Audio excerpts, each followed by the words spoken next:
Okay. Hi, everyone, and this is Miss Ebony Empress. Welcome to another episode of Hidden Gems. Tonight is a little bit different to my normal recordings. Today, I'm really having a conversation with another podcaster.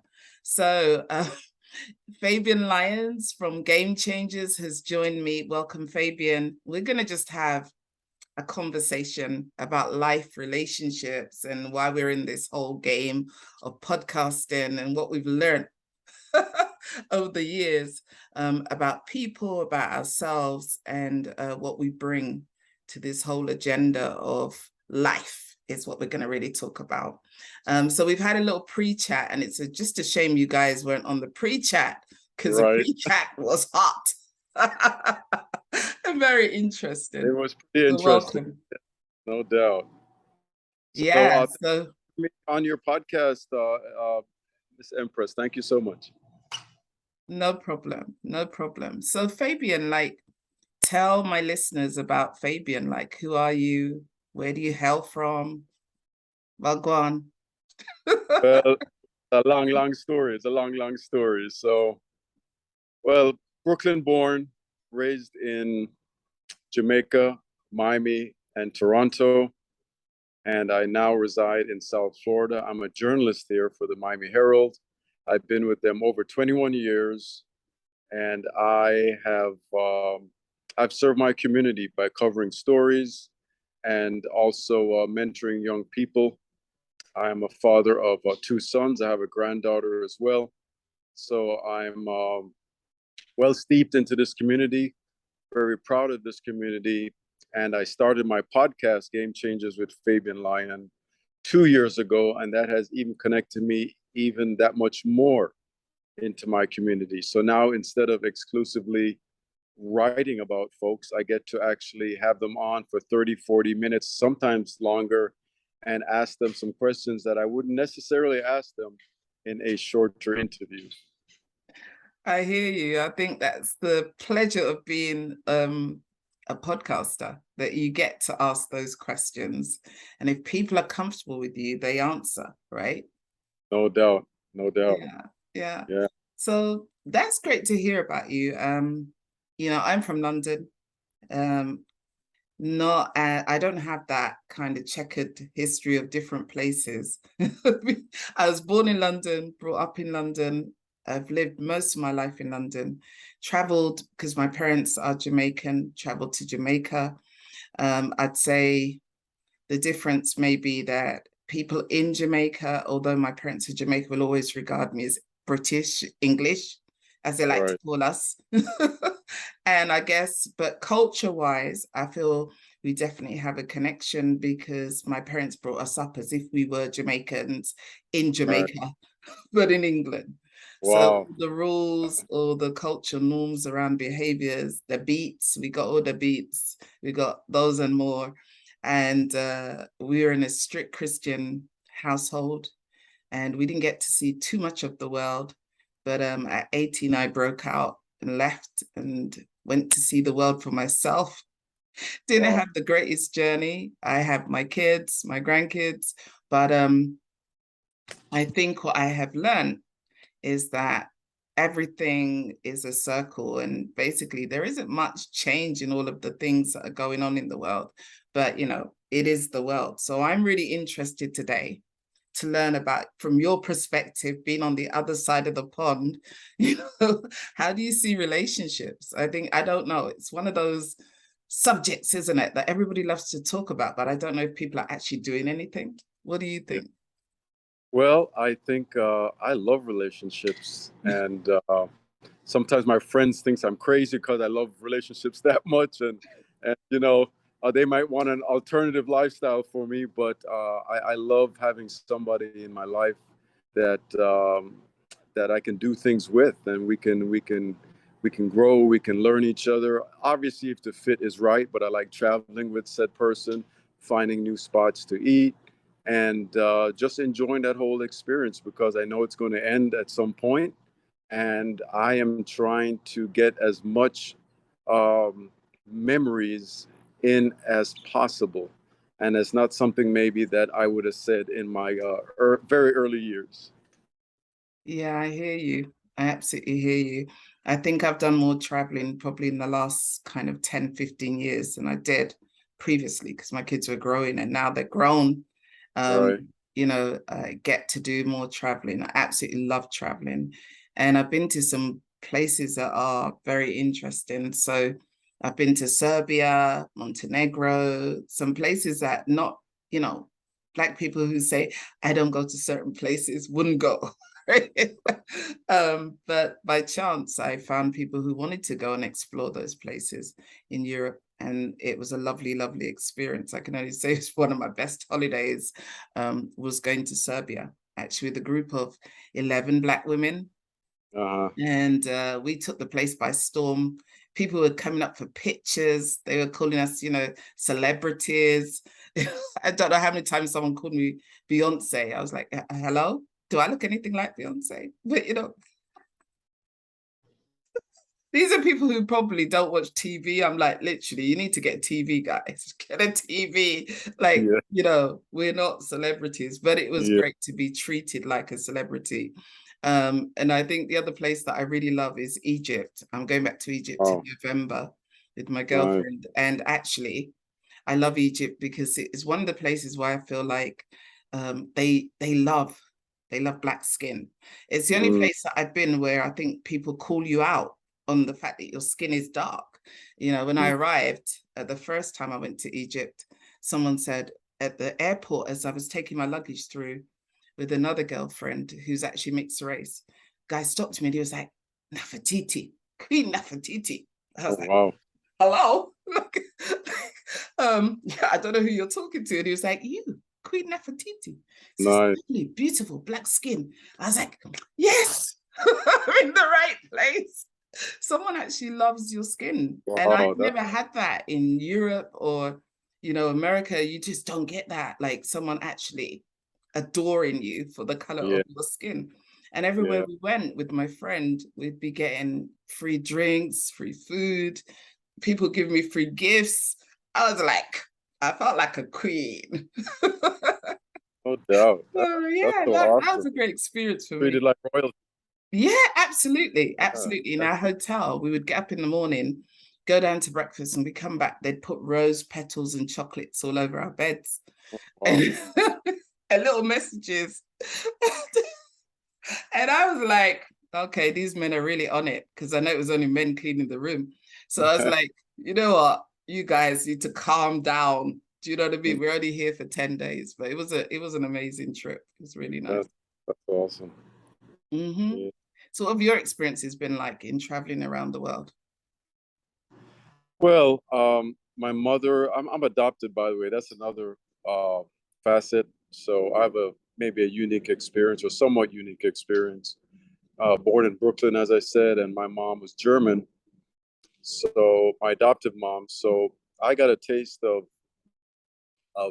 European culture from an early age, obviously. And so I thought I had the best of both worlds, to be honest, Empress. I had the Jamaican Caribbean culture, and then I had my German mom, and so I felt travel even before I started traveling because my mom would show me pictures and talk about her life experiences as well, and I felt like I was traveling, time traveling with her to all those spots until finally we went to Europe, and Germany was one of those countries that we visited a couple of times, and it was pretty much on point as far as how she described it. So feel really really blessed that I got out to visit other countries, and just looking back at my youth now, Empress, and to any parents out there, I would say one of the greatest gifts for a young person, and I did not travel nearly enough as a young person, and I do mean teenager and maybe college age, is to go out and travel. You know, go take a 5 4 5 day trip, maybe to the Amazon or Mhm. as you say, to Egypt somewhere, and do something that you would not normally do, or maybe your classmates would not do. Do something out of the ordinary instead of just Yellowstone Park or Walt Disney World. I've never liked those places because I felt like I wasn't really doing anything. It's like visiting your backyard pretty much. You Yeah. know what I mean? So, but do something different, do something daring, Yeah. and I'm sure you won't regret that. Yeah. I think I felt that in Eastern Europe. So going to Croatia, that was an experience as well. But then I have never been to Germany, although that's not far from us in Europe. But yeah, do you speak German? Ein bisschen. I don't know. I can't. Yeah, that means a little. I speak a little. I speak a A little. little. Okay. Yeah, All ein right. bisschen. Well, that's cool. That's cool. So Yeah. yeah, Germany's not far from the UK. So have you ever been to the UK? I have not. And you know what? That is one place that I've always wanted to go. And I gotta tell you, Empress, I want to go to South London because I've heard the Hey! I've heard that the reggae scene there is off the charts, and I'm big on reggae. And I had Maxi Priest on my podcast, Game Changers with Fabian. Had him on twice, and us Caribbean folks, we are great storytellers, Yes. and just to hear um, Maxi Priest speak on the sound system them that him grew up with, and South London scene, and how the sound system them used to protect him from police, and just the way he painted it, man. I said, now I want to go more than ever. And how I've not reached, I don't know. That don't make no sense. You gotta come. You gotta come. And it's Yeah. changing. You see, places like Brixton, where Mm-hmm. probably, when we're talking about South London, that was the heart of, South London would be one of the main places would be like Brixton, Clapham, all of those places. But they're now becoming a more gentrified. So although you have Brixton Market and you still have the culture there in bits, it's slowly being eroded by the kind of elite people in those areas. Right. So yeah, if you want to see that, you need to come now. Okay. Come All right. now. Because I'd say in the next 10 years that's going to change. Oh yeah. Oh, it'll be before. Yeah. Wait. Then hopefully even next year. So we'll see. Okay. You got reason to come now. Anyway, Yes, talk about that I later. do. But anyway. So apart from that, Fabian, apart from the travel, what else do you like about life? What are some of the things that you really like about this life, being in this life? Well, one of the things I really treasure, Empress, is meeting new people. Yeah. And I have, through the podcast, and obviously before that, I met some great people, but through the podcast and just meeting some amazing people, interviewing Marcus Garvey's son, Oh, interviewing wow. yeah, Dr. Julius Garvey came on twice. And let me tell you, I've never been in awe of a guest. I've interviewed Kobe Bryant, but for some reason, talking to Dr. Julius Garvey literally sent chills up my spine. It was as if I was speaking to his dad, and just to hear him narrate and speak on his dad and the Pan-African movement that obviously he saw up close, and all the struggles that his dad had to endure, over here against the U.S. government. And now he's trying to clear his name. He's trying to clear his dad's name, obviously. But that one conversation really spurred me, Empress, to say, I need to do more, Yeah.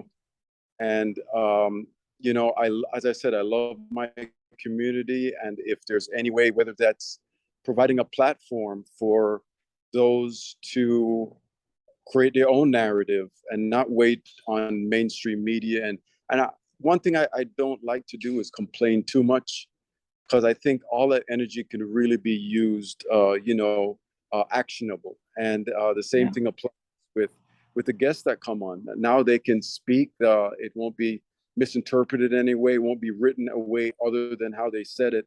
So there is a certain pure form, as you well know, Empress, and just having somebody sit opposite you and have them tell their own story. It's beautiful to me.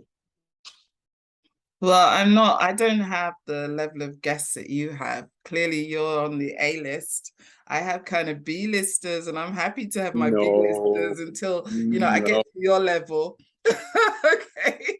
But Well, I love well, it. I'm the A-list host right now, so that I'm talking to. So Okay. Well, you're my first A-lister then, I've got to say. My first A-lister, Fabian. I don't know. I'm moving up. I'm moving up, people. But the idea of interviewing Marcus Garvey's son, that just touched, that sent shivers up my spine, because as a young person, I used to follow Pan-Africanism. I used to be in the black bookshops, reading everything I could read, and I went through a stage where I was hardcore. really, And it came to that side of life. yeah. And then, experience life, things shift. But I definitely at the core of, in terms of Black consciousness at my core, that is still my core. And I really admire people like Marcus Garvey, Malcolm X, Angela Davis, all those Yeah. people, the work that they did, Martin Luther King. My dad's name was Martin Luther, by the way. So that's in Wow. my profile, and people go like, who's Martin Luther, Rodney? That's my dad. That's my dad. And he was so proud of his name, because he wasn't named after Martin Luther, because obviously he died at 86. He was died after Right. Martin Luther, the reformer. Yeah. And so was Martin Luther King, named after Right. the reformer. So yeah, very different. And my dad was a preacher as well. Mm. So that's where the speaking comes from. The natural gift of gab, huh? Yes, that's where the gift of the gab comes from, actually. Yeah. Yeah, the speaker. So my dad's dream, I mean, his thing, before he passed away, he said to me, you will run my church, you will become a leader in the church. I was like, Dad, no. I do leadership, which is interesting, even though I ran away from home, did Yeah. my whole rebellion thing. In work, I've always worked with leaders, and I've always worked around leadership, and I've always led communities. So by default, almost without even trying, I was doing what my dad does in a different sense. And so before he passed away, one day we had a conversation. He was like, you can do leadership in the church. I was like, not for me. But then when he passed away and lockdown came, there was no one to lead his church, which he Right. left. He had lots of churches he raised, but the last one he Mm. left, they were very Wow. elderly. So there was no one to do all the technology and keep them online. And then I stepped up to that and did it for 2 years. So I think in his grave, is probably like, if he could see, he'd be like, I told you. I told you. But yeah, I just have a passion for people. I love working with people. I like developing people, but I also like leading, not because I think I'm the greatest leader, but it's a natural skill, I think, sometimes for me. And I love to see that in other people. So my thing is more empowering other people to be better leaders in the workplace, in community. That's the work that I do. And Empress, if we could just stay on the subject because it's very dear to my heart. I Yeah. feel leadership is waning now, and maybe it's just my experiences.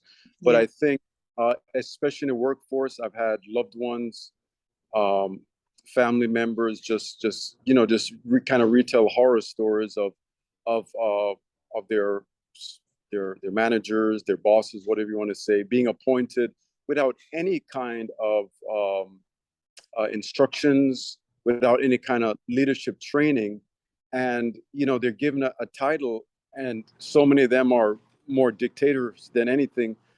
Can you speak on that, and why Yes. you think more corporations don't put in the time to train those that are leading? Yeah, well, there's two types of leaders. There are people who are leaders by default. So you get to a certain level in the organization, and the next thing is to run a team, Right. manage a team, but you're not necessarily someone who may have leadership qualities even. It's just that you, by virtue of qualification or, just where you fall in the organization, you are put in a leadership position. So Mm-hmm. just like being a parent, a lot of us weren't really taught to be parents, but by Right. default, maybe we became parents. And then what we do is probably parent like the parenting sometimes that we had, or we decide to go against what we have and do a complete game change in how we're parenting. When I became a leader, my thing was I want to lead the way that I would like to be led. So I chose to become a leader based on the fact that, you know, my experience of being led was that there, like you say, a lot of people who oppress you in the workplace are people who are on an ego trek, or they just don't understand what it means to empower, to develop, to support people to grow in an organization. And so I determined when I became a leader, and I became leader by total accident, in that somebody I was working with, and it was a white guy I was working with in 2008. Right. Who we worked together. I was a trainer, because training is my other thing. So I was a trainer for his team, and he just liked me. He was like, every day, Sandra, you could be a manager in this team. I was like, I have no experience, and I plus had my family. I was like, I don't have time for all of that. And people foolishness. I don't have time for it. Do you know what I mean? And all the paperwork that has to go into it. And he said to me one day, there is a job coming up to manage this team, and I want you to be the person to be my manager. So what I'm going to do is I'm going to sit with you every day for the next couple of months, and we are going to go through the application. I'm going to teach you how to be a leader so you can be my manager. And I was like, I don't know if I can do it. It's a lot. It is a lot. But he really believed in me. He was like, I believe in you. And I've been watching you, working with you. You're really good with people. You know, you just have this quality, which I couldn't see at the time. You know, this quality which would be really good for managing a team of people. And so he did that work with me. And then I went for an interview. They put off the interviews, which was good because it gave me more time. And then by the time the interviews came up, about 2 months later, I went for the interview. And after about an hour and a half of being interviewed, and then asked to do presentations and all sorts. Remember, this is totally from me not having any skill in this area, no experience. I got the job. That was my first leadership job. And he was just over the moon.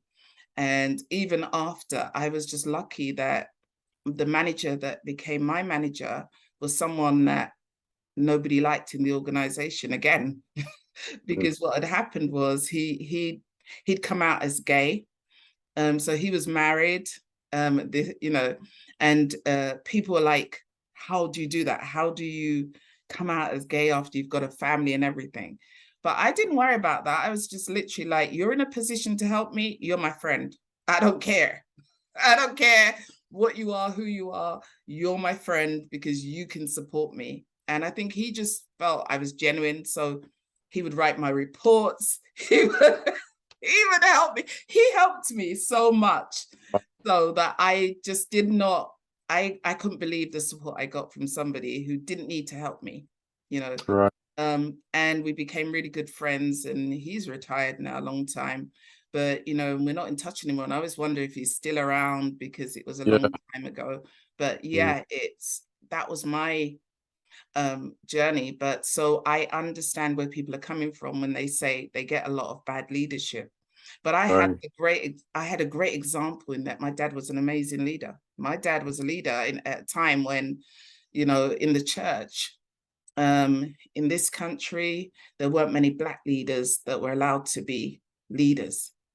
But he, I guess a bit like me, he was such a charismatic kind of person. I don't think I'm that charismatic, but he was very charismatic. So he's very good at connecting with people, all ages, backgrounds, races. My dad had friends right across the board, right, who loved him just because of the kind of person he was. And so he was able to, you know, get past barriers that other people couldn't and engage people into his organizations. And he just kept raising churches, one after the other, you know, until he got much older. And of course, eventually he died. But, you know, that coming from that background helped me to see what leadership should be.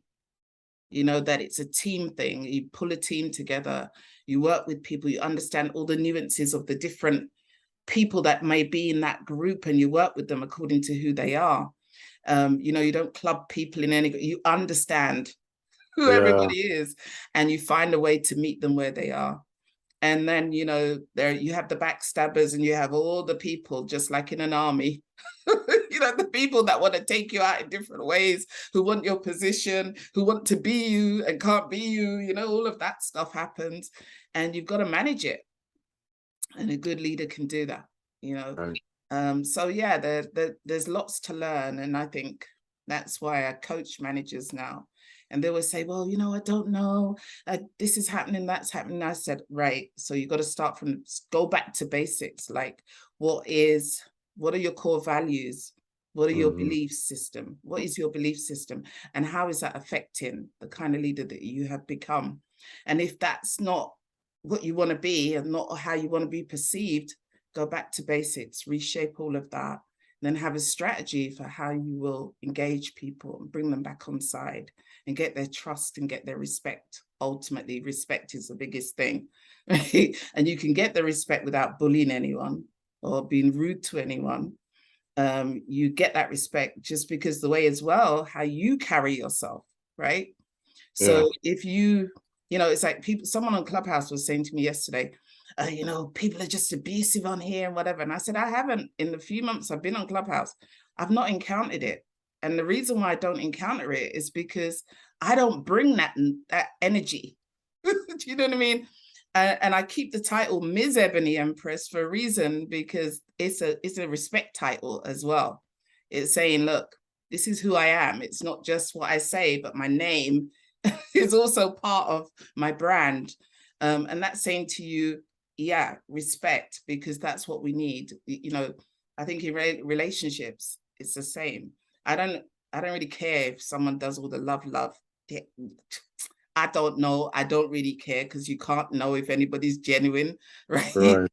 But if I have your respect and you're going to treat me with integrity, and we can talk, it's not a problem. Yeah, no doubt. No doubt. And I'm still learning about this leadership thing, but I think that two things that that I think the great leaders have are a compassion for those that they are leading, and also very good communication skills. I think those are two things there. And communication is that in itself. There is some magic when, as it sounds like your dad and all the great leaders that we've seen, whether it's President Obama or Tom Brady, but they just have a knack of connecting with everybody, not just the high end, so to speak, people in their lives. But yeah, that's what it's about. Just finding a common ground and learning to speak somebody else's language. Sometimes it doesn't always have to be our language, but sometimes if we can find a common bond, that I think that goes a great way in ability to lead. Well, I had an interesting thing today. I was in the ladies, well, you guys call it the bathroom, we call it the toilet. Okay. Right. I'm in the ladies, right? And the cleaner is in the ladies cleaning. And she saw me and she was a bit like, oh, like, it's okay. You know, I'm only going to be a couple of minutes. And I was like, hey, how are you? How are you doing today? Like, what's going on with you? You know, it must be stressful doing this job, because, you know, we're always in and out and people are messing up the place as you go along and clean. But I said to her, you know, I really appreciate the work you're doing today. Well done. And she was like in shock, like, you actually said you appreciate me. I said, yeah, I appreciate you. And wherever I've worked, that's my thing. Appreciate everybody, from the cleaner, you know, to the senior, whoever. Everybody deserves respect. And if you have that common, process of dealing with people, you know, if that's your thing, you're going to connect with people wherever you go. And I hope if one day I pass away, I am hoping those people that there will be a real diversity of people who come along and say, well, I knew this person because that's how I am. I don't care that, you know, you're not my friend because you're one of these people who is a high flyer or whatever. You're my friend because you're a decent person, and, you know, and I can relate to you, and you have respect for yourself and people in your community, and you're bringing something in whichever way that it is that you're contributing. You are contributing to the world that we live in. And I have a lot of respect for that. Mm-hmm. No doubt. Yeah. So that's me. I know are we up with 30 minutes? Because I know Uh, we said you only had 30 minutes on your phone. How's your phone doing?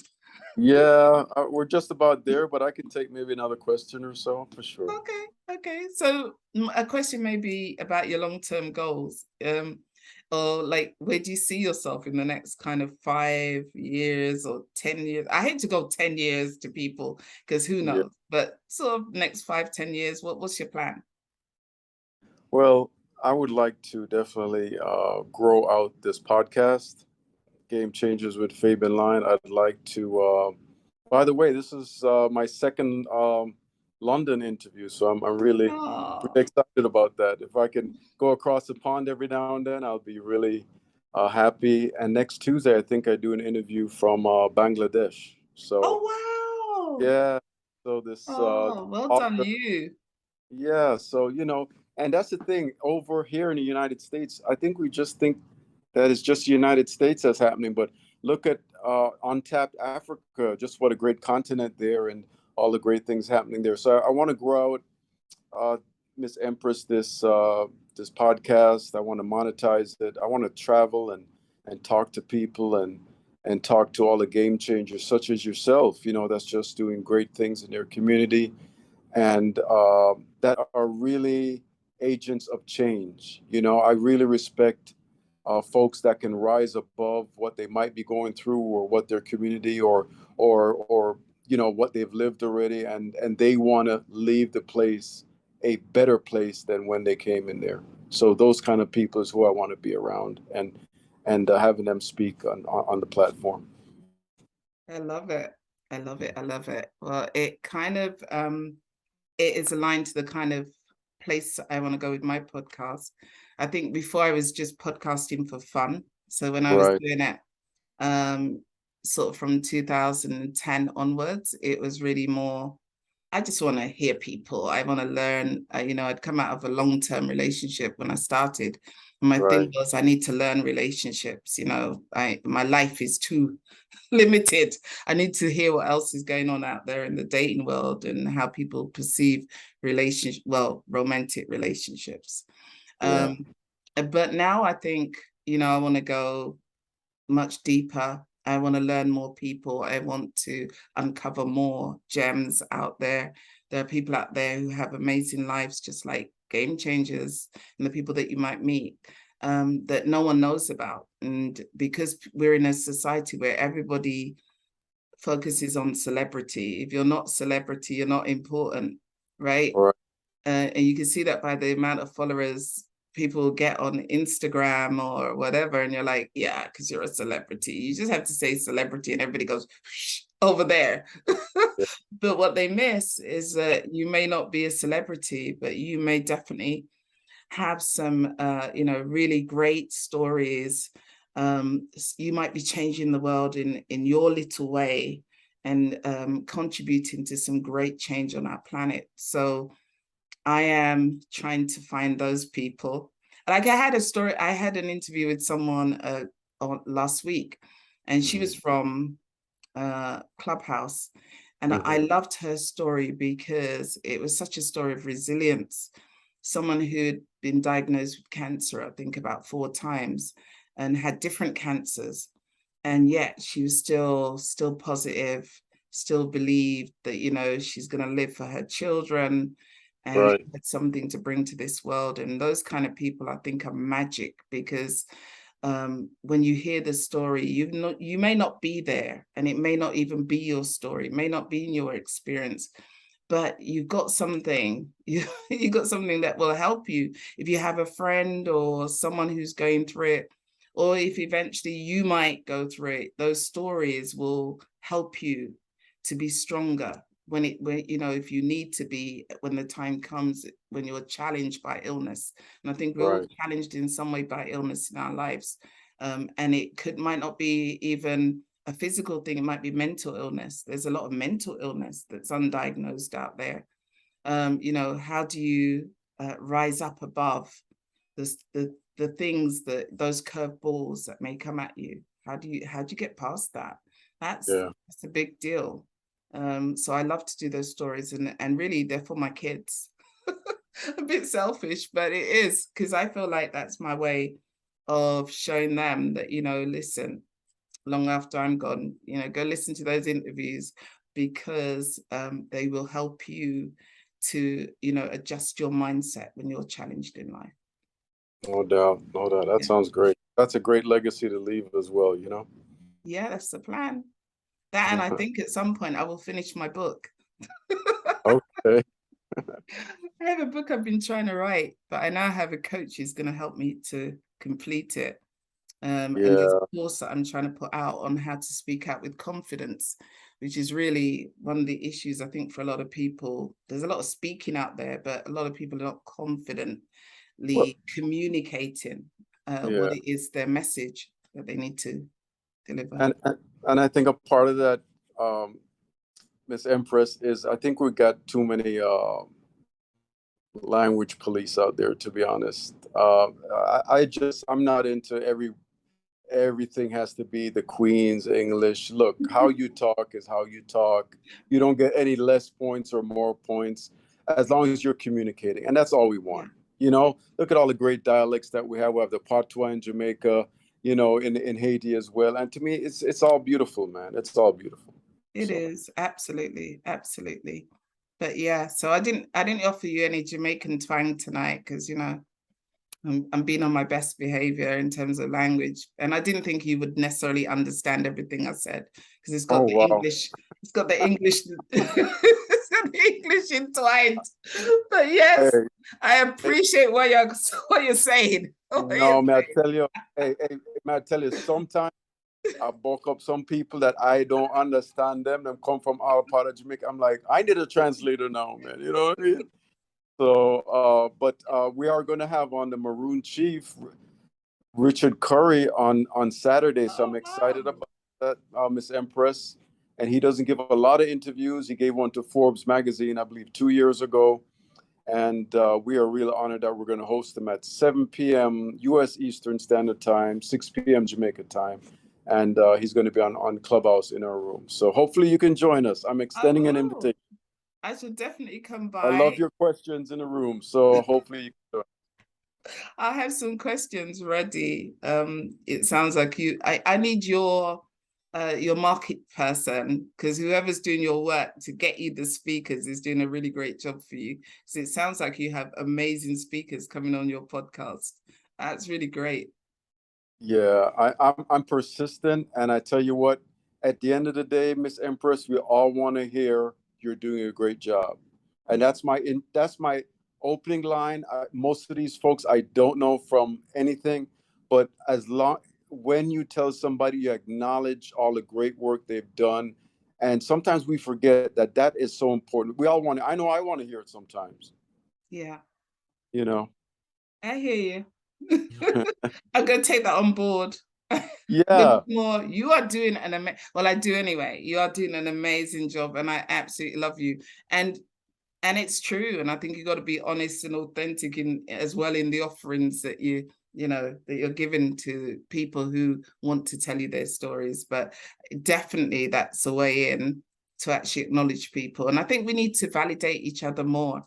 That's why I like this arrangement we have today, because it's the first time I'm doing a podcaster to podcaster interview. And I love that. Yeah, and I love it. I think, people need to prop each other up and give each other the chance to shine, so that, your audience can see me and my audience can see you. So yeah, we're all trying to grow, but yeah, we can help each other along the way. Definitely. But that was my last question. I'm going to really say thank you so much for a conversation today. It's been amazing. Hold on, I have one question for you though. God. Okay, and that is, what mountain is there left to climb for you? Is there one thing that when you wake up in the morning, it's the first thing on your mind? Is there one thing that it just wasn't the time, but now you feel like you're ready, something out of the box? Oh wow. Well, I've run a marathon. I've been to lots of places, so it isn't that. I think I'd like to be successful in a relationship. with someone. I'd like to have a successful, I was in a relationship for 22 years, so I've done like a long haul with someone, Right. and it wasn't nice and it wasn't a great experience. Yeah. But it brought me some beautiful children. So that's fine. But I would love to find somebody who is aligned to my purpose in life, and that who just wants to get old together. Do you know what I mean? It's like that simple, because we're all getting there, but on the kind of, what should I say, for the last bit of the journey, it'd be nice to share it with somebody who gets me and who I get. And and somehow, after talking about relationships for so long, maybe ultimately all the stuff I've learned, I get to put it into practice. But yeah, I think my birthday is Valentine's Day, so technically I should be a good person for love. A relationship. That's amazing. That's amazing. Yeah, but I don't know. Yeah, it kind of makes you probably a little bit, because all my friends call me a love bug. Like, you're a love bug. You always like see the good things in love and relationships. So yeah, I do. And I think it's important to stay positive about relationships, no matter what you've been through, to not be so Jaded. scarred by the stuff that happens and the experiences we have, that you can't love someone else and start again. So going back to what you were saying at the beginning about being, when we were talking off camera about positively getting into a relationship with someone and just making it a fresh start, I'm like, I'm ready. I just want to avoid all the crazy people. And I have met a few along the road. So I think the great thing is that, you do the work for yourself. And I've done a lot of work and a lot of healing. And I think that makes me ready for anything. But, I'm also, if it doesn't happen, it's not the end of the world either. I've got lots of stuff in my life that keeps everything full. And I think to anyone out there who is single, I'm like, don't be waiting, get on and live your life. Life's for living. And, and it doesn't matter that maybe it doesn't happen the way that we think it should happen, because there are no shoulds in 2022. The world's changing every day. So as long as you are evolving and growing and you're happy with who you are, and and you're looking after those you brought into the world, and and your family, that stuff is tight, then I think you're doing a good job. No doubt. Yeah. And faith is really important to me. So I stay close to God, and I believe that He's the biggest game changer. He can transform you in a way you didn't think was possible. No doubt. Him. So yeah, the Father for sure.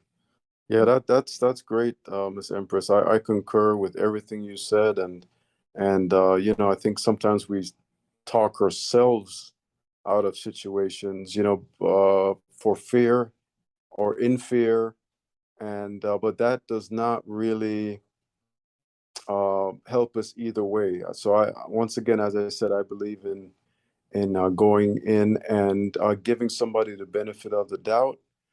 I think you're either all in or all out. There's no kind of half. That's me. I'm 100% up. Huh? I'm 100% up. Yeah, that's the only way to All go. or nothing. Yeah, if it doesn't work out, then I believe there's no losses in life. I really don't. I think there are lessons in life, and if we kind of if we substituted that word for the other, we might look at things a little differently. Instead of sitting in sorrow or in heartache for too long. And I understand we got to go through those cycles. Lord knows I've gone through the heartache cycle myself, but not to sit too long in it and realize, whatever I went through, it is a lesson, and I'm going to be brave in my next relationship nonetheless. Absolutely. And I think it's when you bring the graveyard of past relationships into the new ones that it doesn't work. No. And that really is the problem for a lot of people, detaching from the things that didn't work and allowing something new to work. And I think, you know, I had someone coach me for probably about 2 years. And he actually was from Miami. And it was such a great experience for me because it allowed me through conversation to see where I was stuck. And a lot of us are stuck in the past relationships that we've had, you know, and I think the testament of moving on is when you think about that person or you think about those experiences, there's no pain. There's no, you know, there's no regrets. There's no, that shouldn't have happened, or you're blaming this person, or you're wanting to relive something that has long gone, right? Yeah. And I think that gives you a chance. I mean, you know, people say to me, oh, no, you look happy or whatever. It is energy.